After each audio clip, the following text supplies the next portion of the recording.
If you could first maybe tell me the story of how you first came to yoga. Well, I was a unhealthy child in my house. I was a parasite. If I played one day, 7 days I was in bed.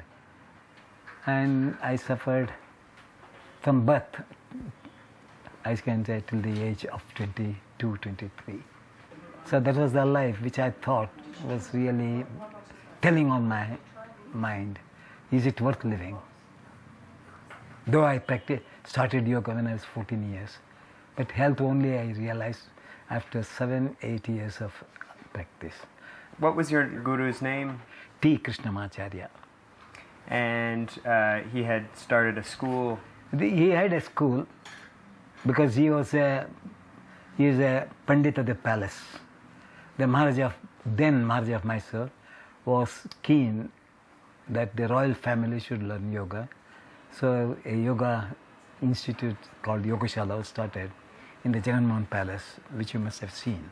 Now it's art gallery. So in the Jagannath Palace, it was given for the yoga classes to run, morning and evenings, for the royal families.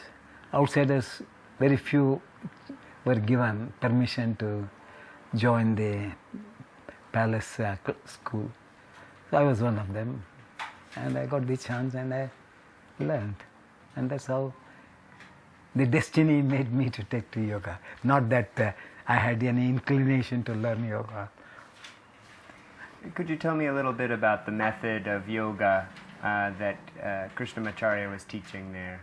Well, it's very difficult for a boy of 14, 15 years to analyze what my Guruji was, what type of yoga was teaching or something like that, Well, I can say it's like a drill system to a very great extent.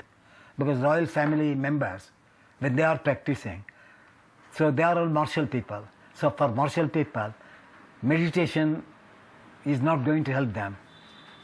So naturally my Guruji must have thought that for these martial people, like martial art, yoga has to become a martial art to train them. So these rigorous movements, what you call today vinyasa, is a jumping movements from asana to asana, which you have seen my film also, 1938 film. So that was the way he was teaching. Mm-hmm. It's interesting when I went to the Jagannath Palace and looked at the entry, the archive yes. entry of where they list the name or the date at which time the shala was opened, and all it says is it's for that they opened this yoga shala for the physical education and health and well-being. I said martial people means what? You should know the background. So that was the background. No? Philosophy cannot be explained there because the martial people don't want philosophy, they want vanity. So accordingly, jumpings are the only best method to create vanity. Krishnamacharya's yoga is still it's very popular with the Westerners. It's actually what I practice, is the jumping and stuff like that. Say, jumping for what? I told because youngsters want show off.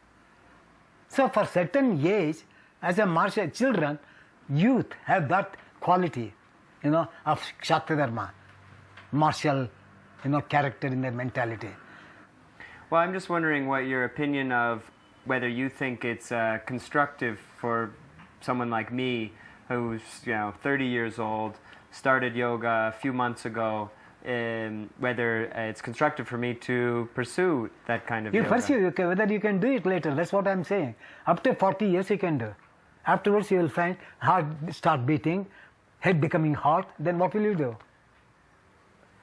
Iyengar yoga? That's all you have to, that's why I had to change.